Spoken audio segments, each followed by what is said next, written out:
De entre todas las grandes figuras que dio la literatura española de principios del siglo pasado, 3 han sido recordadas por la forma trágica en la que murieron como los poetas del sacrificio: Federico García Lorca, Antonio Machado y Miguel Hernández.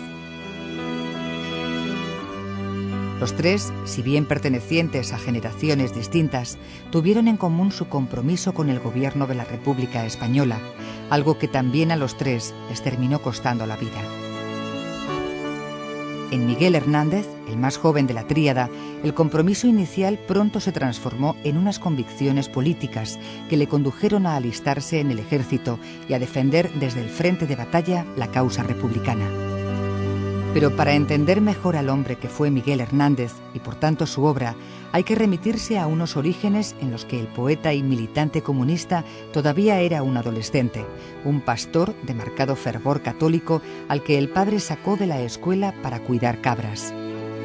Hoy, cuando se cumplen 100 años de su nacimiento, los críticos revuelven entre la polvareda levantada por la infinidad de homenajes y celebraciones, llegándose a cuestionar incluso la presunta humildad de sus raíces, algo de lo que el poeta siempre hizo gala. No sé si exagera un poco. Yo creo que quien exagera un poco es algún crítico moderno que está tratando de demostrar, que yo no creo que lo demuestre, que Miguel Hernández la familia de Miguel Hernández era una familia burguesa, de ninguna manera. La familia de Miguel Hernández era una familia pobre. Miguel Hernández en muchos artículos de la guerra habla de su madre, que según él trabajaba como una esclava, jamás tuvieron criada, y eso en aquellos años cualquier familia que estuviera un poco bien tenía una criada porque era baratísimo. El tópico, digamos, el tópico del hombre de origen muy humilde, con una vocación desbordante, que es Miguel Hernández. El poeta que habla de su dolor continuamente, ¿no? que hace de uno de los temas centrales de su poesía la queja, ¿no? Digamos que ese tópico está fomentado por su propia obra. Lo que ocurre es que ese tópico, en manos de un poeta tan extraordinario como él, esa queja, esa pena continua, es una obra de arte maravillosa, ¿no? Lo cierto es que Miguel Hernández Gilabert nace en Orihuela el 30 de octubre de 1910, en el seno de una familia dedicada a la trata de ganado. Su padre, hombre tozudo y conservador, opondrá siempre toda resistencia imaginable a la hora de impedir que se cumpla la vocación lírica que desde muy joven se despierta en su segundo hijo varón. Su padre tuvo una especie de negocio con un hermano suyo que vivía en Barcelona y criaba ganado para luego venderlo su hermano en Barcelona. Esto le originó un cierto desahogo económico que gracias a él pudo Miguel Hernández tener unos estudios, aunque fueran básicos, no llegó a terminar primero bachiller, pero unos estudios que los de su edad no podían haber tenido. Pero esto se rompió, esta situación un poco de mejora económica se rompió, dado que había muerto el hermano del padre de Miguel, el tío de Miguel de Barcelona, y entonces tuvo que el padre recurrir a la ayuda de su hijo, teniendo que ayudarle en el cuidado del ganado.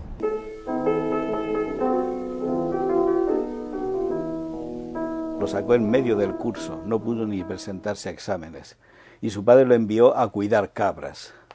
Su padre era en esto, en fin, y para Miguel Hernández debió ser muy duro y muy terrible el tener que pasar todos los días con sus cabras por delante del instituto donde estaban sus compañeros de curso. Si bien la Orihuela de la época no dejaba de ser una villa de provincias, Miguel Hernández encontró en el entorno un motivo al que cantar, superando la tentación de la claustrofobia, en gran medida gracias a las amistades de Ramón Sige y del canónigo don Luis Almarcha. Don Luis Almarcha y Ramón Sige fueron los amigos muy buenos y protectores que tuvo Miguel Hernández al principio de su carrera. Fueron ellos los que le encaminaron por el gusto por las letras. En primer lugar, Miguel Hernández en su casa no tenía libros. Y no solamente no tenía libros, sino que si por la noche se quedaba a leer un poco tarde, su padre venía y le pagaba la luz. Eso lo ha contado alguno de sus hermanos.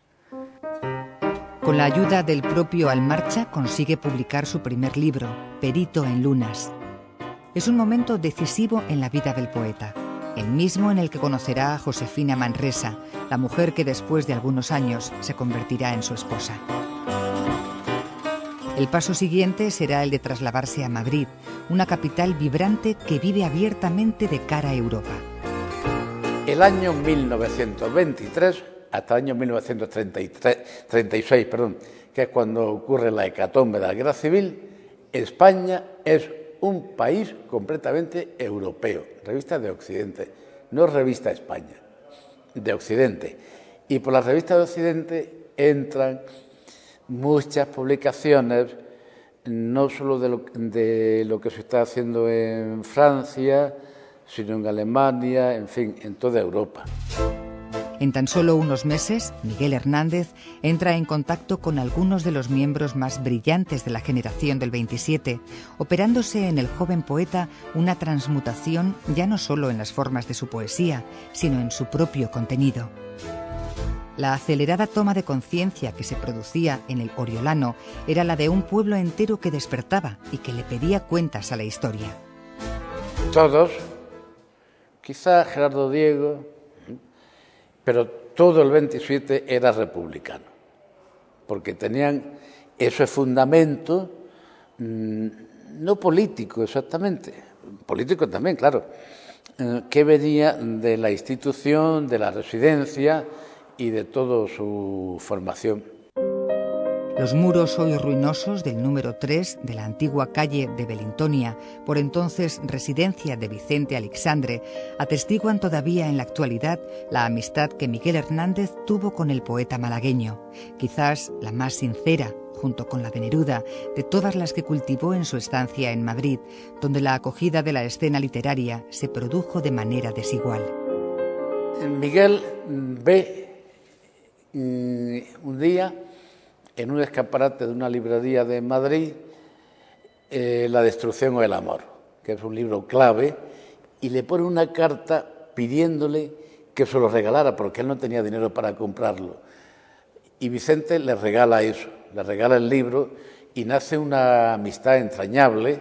Vicente sí tuvo mucha simpatía por Miguel Hernández. De hecho, Miguel Hernández le dedicó Vientos del Pueblo, su libro más característico de la guerra. Y luego Vicente fue él el que le llevó, porque la casa de Vicente en ruinas estaba muy cercana al frente, ahí no podía ir cualquiera, tenían que ir con un permiso, y fue Miguel Hernández, que naturalmente estaba muy metido entre los milicianos, entre la gente del Partido Comunista, que eran los que llevaban un poco la batuta de todo eso. Es Miguel Hernández el que le consigue un permiso para que Vicente vaya a las ruinas de su casa a salvar lo que pueda, es decir, a llevarse algunos libros.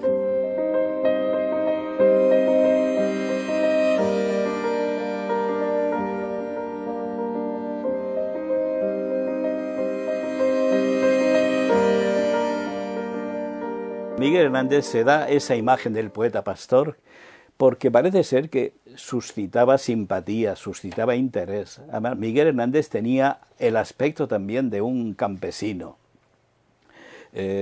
Pablo Neruda dice, con esa cara de patata recién sacada de la tierra. Claro, Miguel Hernández era mucho más joven, más que amistad, que bueno, por supuesto era una amistad, pero yo creo que eso tuvo más que ver casi con una cosa de maestrazgo, ¿no? Es decir, Vicente fue un poco el maestro de Miguel Hernández. Miguel Hernández le quiso mucho a Vicente y Vicente le quiso mucho a Miguel Hernández, incluso aunque eso le costara ciertos malestares con Lorca, porque Lorca, por ejemplo, no tenía ninguna simpatía por Miguel Hernández. Eso la gente lo sabe poco, pero Lorca tenía ninguna simpatía, no sé por qué, por Miguel Hernández. Eso me lo contaba Vicente. Cuentan también que, sin embargo, fue una vez que estalla la revuelta militar contra el gobierno de la República y ante la noticia del fusilamiento de Lorca, que Miguel Hernández decide alistarse al 5º Regimiento. Se encontraba en Orihuela y en el mes de septiembre se entera de la muerte o el fusilamiento de García Lorca. Él escribe a José María de Cosío y le pregunta, ¿es cierto, le pregunta 2 veces, lo de García Lorca? Y cuando realmente le confirman la muerte de García Lorca, entonces él toma la decisión de ponerse al frente de la defensa de la República. Todavía en 1936, con el país colapsado entre los fervores prerevolucionarios y la certeza de la guerra, Miguel Hernández publica El rayo que no cesa, el libro que terminará de encumbrarlo a lo más alto de la poesía del momento. Su libro El rayo que no cesa causó una gran sorpresa a todo el mundo. Es un libro que él escribe y publica en enero de 1936 y que llama la atención a todo el mundo. Incluso Juan Ramón Jiménez, que era la gran figura de la poesía de aquellos años, le hace una crítica a este libro en que aparece en El Sol de Madrid, hablando de los sorprendentes sonetos amorosos del poeta de Orihuela. Yo creo que la característica fundamental del rayo que no cesa es la fogosidad del lenguaje, el estado de felicidad del lenguaje, en el tratamiento de la pena, en el tratamiento del dolor. Casi todo el libro está construido sobre el dolor, pero no está construido con un lenguaje dolorido, ni gris, ni opaco, está construido con un lenguaje en estado de pura excitación. Está, digamos, el dolor, en lugar de un lastre, es una ocasión para obtener deslumbrantes hallazgos verbales. Publicó en las mejores revistas y periódicos del momento. Miguel Hernández publica artículos en El Sol, el gran periódico de la España republicana, el más leído. Publica artículos, publica poemas en la Revista de Occidente. Ortega y Gasset le escribe una carta a Miguel Hernández pidiéndole poemas para su revista. Es algo increíble. Miguel Hernández está felicísimo, está contentísimo y se lo dice a su novia, Josefina Manresa, le dice: me ha escrito Ortega y Gasset pidiéndome poemas. Y entonces Ortega y Gasset publica la elegía a Ramón Sige, que aparece por primera vez en la Revista de Occidente, y varios sonetos. En el conflicto bélico, Miguel Hernández, desde primera línea del frente y hombro con hombro junto a sus compañeros, cava trincheras y participa en labores de comunicación y propaganda, arengando a los soldados, sin por ello descuidar su relación con Josefina. El poeta es ahora capaz de convertir toda la desolación de la guerra y toda la injusticia social de su época en el motor de su actividad vital y en el germen de una nueva metamorfosis poética, un rapto del que nace Viento del Pueblo. Espejo de mi carne, sustento de mis alas, te doy vida en la muerte que me dan y no tomo. Mujer, mujer, te quiero cercado por las balas, asqueado por el plomo. Sobre los ataúdes feroces en acecho, sobre los mismos muertos sin remedio y sin fosa, te quiero, te quisiera besar con todo el pecho, hasta en el fondo. Cuando el dolor ya es tan enorme y la tragedia de la guerra adquiere las dimensiones que adquiere, lo que hace es acudir a la alegría. Y esa especie de... a veces son algunos poemas de ese libro son verdaderas arengas, ¿no? Pero escritas con una calidad tan extraordinaria, ¿no? Que es lo que la hace única en unas circunstancias que uno no puede por menos imaginar que es urgente, desagradable, durísima. El desenlace del conflicto se aproxima.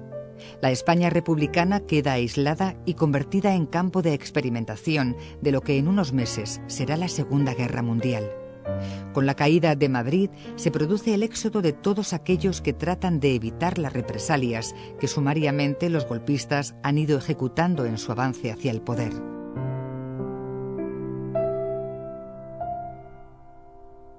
Él cree que no le van a hacer nada porque no tiene crímenes de sangre.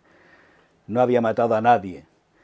Y él cree que eso a mí no me pueden hacer nada, y se fue tranquilo a Orihuela. Pero la realidad era diferente.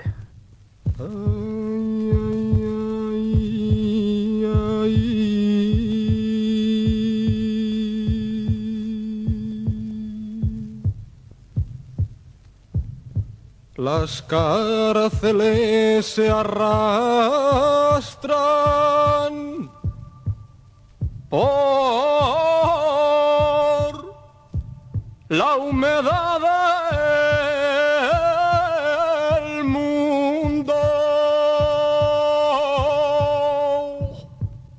Allí mismo en Orihuela le detuvieron y inició un largo camino de cárceles, un vía crucis de cárceles, que fueron unas 13 cárceles las que visitó a lo largo de su vida, y esto le hizo morir luego, precisamente cerca de su ciudad, en Alicante, en la cárcel de Alicante, de un tifus, de una situación de tuberculosis, a los 31 años de edad.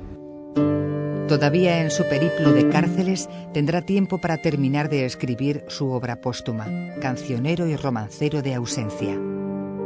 Es una poesía más interiorizada, en que mira más hacia adentro, se olvida más bien del mundo exterior y solo piensa en sus grandes preocupaciones, su amor, su mujer, su hijo, y medita sobre lo que le está ocurriendo, y sobre todo se queja de qué ha cometido, qué crimen ha cometido para sufrir, como él dice, tanta cárcel.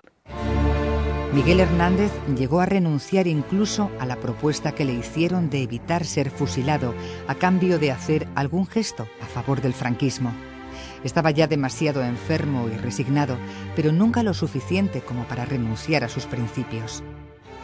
Él era tan consciente ya de que su vida se acababa, que incluso en sus últimos días, en sus últimas semanas, pues accedió a una petición que era una especie de chantaje que le había hecho el canónigo Luis Lamarcha, de que se casara por la Iglesia. Él estaba casado por lo civil durante la guerra, y entonces, para que pudiera su mujer acceder a la enfermería de la cárcel, no le dejaban pasar porque ella no aparecía oficialmente como esposa de Miguel Hernández. Entonces, para que su mujer con la que estaba casada civilmente, pudiera acceder a la enfermería en sus últimos días, en su agonía final, accedió a casarse por la Iglesia en el propio lecho prácticamente de la muerte, ya que 20 días después murió. Esa fue la única concesión que hizo Miguel Hernández. El rayo de su vida cesó el 28 de marzo de 1942. Testigos de aquel momento cuentan que murió con los ojos abiertos. Nadie conseguiría cerrárselos. Miguel Hernández era, yo creo que como persona, como hombre y como poeta, era una persona seria, respetable y digna de admiración.